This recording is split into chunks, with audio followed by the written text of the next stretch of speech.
Ladies and gentlemen, as all of you know, last week, the government of Uganda dropped all charges against me that they had instituted more than 12 months ago. As initially stated, these charges were obnoxious, malicious, outrageous, and totally false.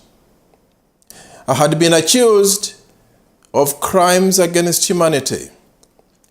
I had been accused of being a terrorist. I had been accused of masterminding murders of Muslim clerics in Uganda, among other things. However, as I started at that time, these charges were deliberately instituted to stop me going back to Uganda to contest in the presidential elections. Obviously, Dictator Yoweri Museveni achieved his aim in stopping me from going to Uganda by threatening to arrest me as soon as I arrived at Entebbe Airport. Even then, I insisted that I'll go, and finally, in order to stop me, he refused to give me nomination forms for the presidential elections. Obviously, if you are not nominated, you cannot stand.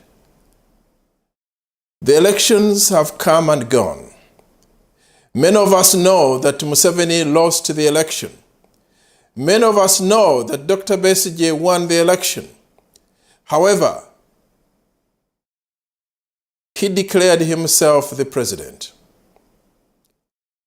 And many of you know that many of my supporters, because I could not go back to Uganda, supported Dr. Besigye as an alternative.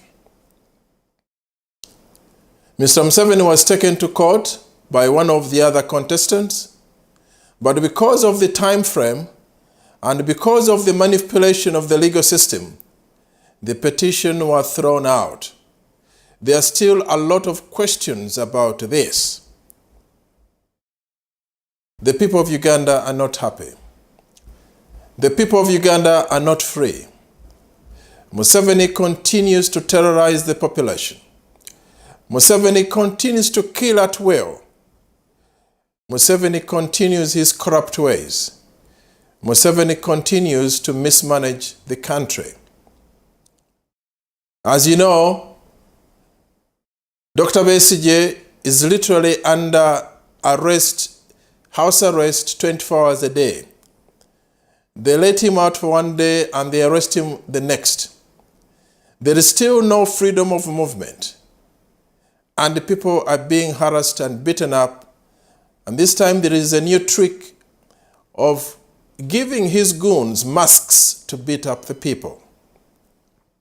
People are still being killed, as we know in the Kasese and Rwenzori region. Ordinary civilians being shot with live bullets under the command of General Kayihura, Dictator Museveni's chief henchman. Not only that, a lot of people have died on my account. As we speak, as far as we know, 138 people have been killed, and many more are in prison, and many more have been tortured. Among those who have been killed, there are at least 7 women that we know that were killed by being gang raped at Chireka facility, which is supposed to be a safe house, but is one of the chief torture chambers for Dictator Yoweri Museveni's government. These young ladies, their only crime was that they are supporting me to come back to Uganda to be president. They were carrying my famous Uganda Federal Democratic card. They were captured, they were tortured, they were gang raped on the orders of General Kayihura. And we know the name of the major who was in charge of the gang rape. These people died. Now, Mr. Museveni knows that if he had proceeded with this trial, there was no shred of evidence at all.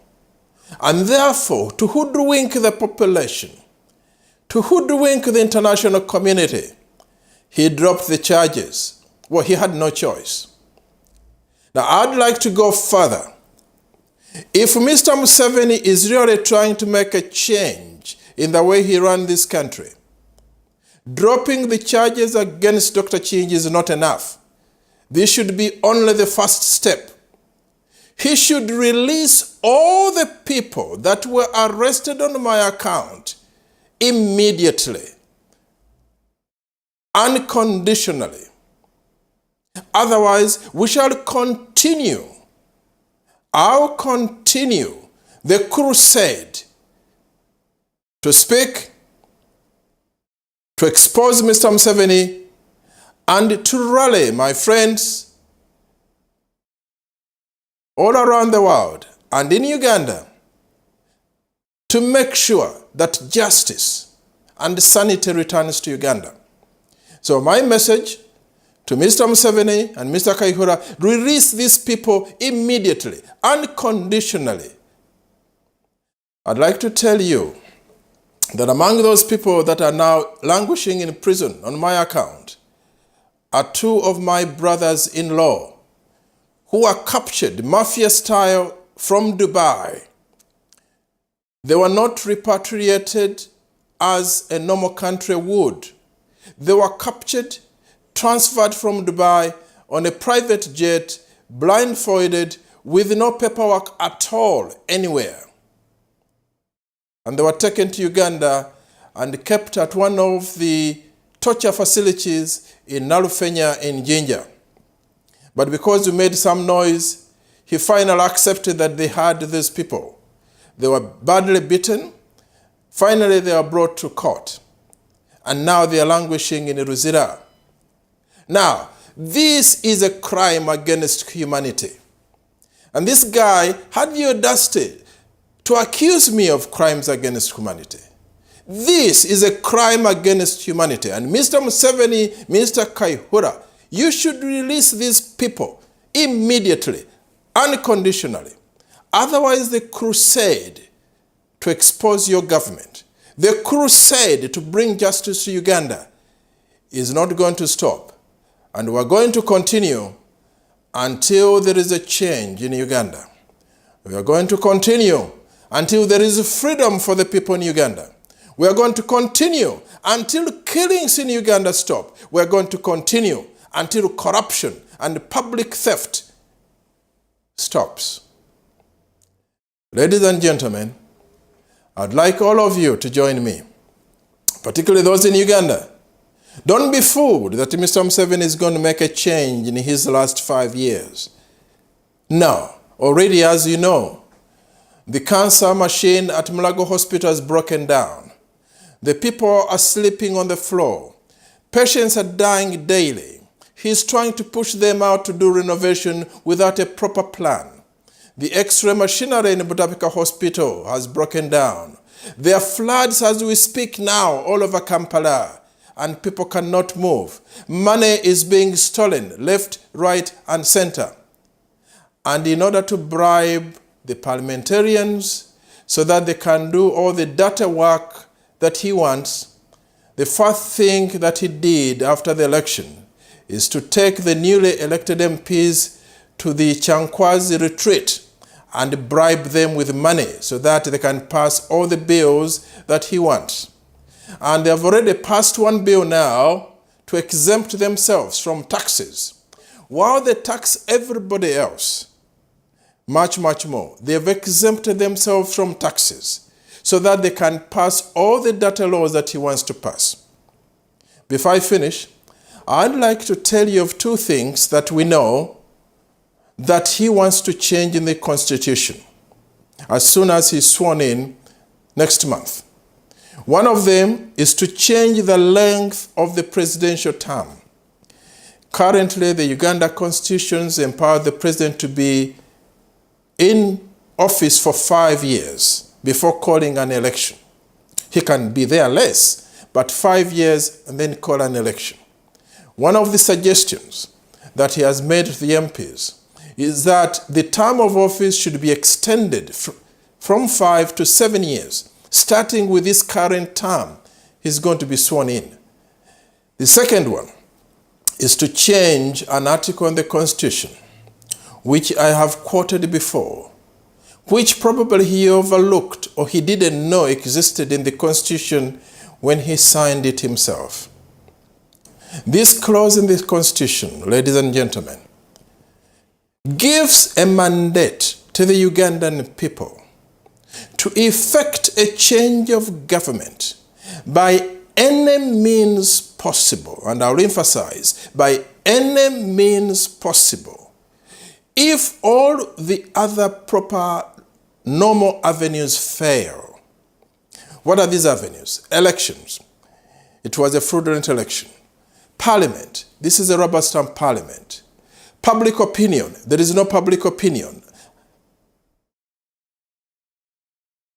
And finally, that article in the Constitution clearly states that in order to invoke that section of the Constitution, the president would have had to break or to abrogate the Constitution. Now, if the president breaks or abrogates the Constitution and all other normal avenues fail, Ugandans are empowered.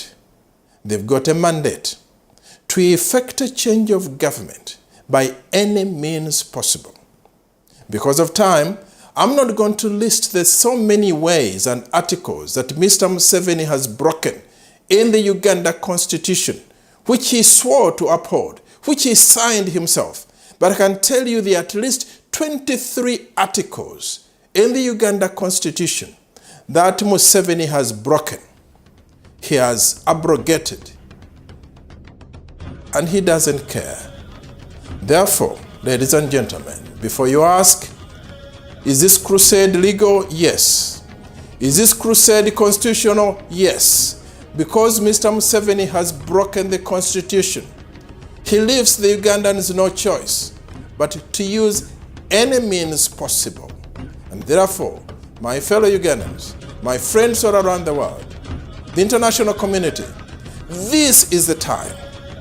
This is the time to tell Mr. Museveni, to tell dictator Yoweri Museveni that enough is enough.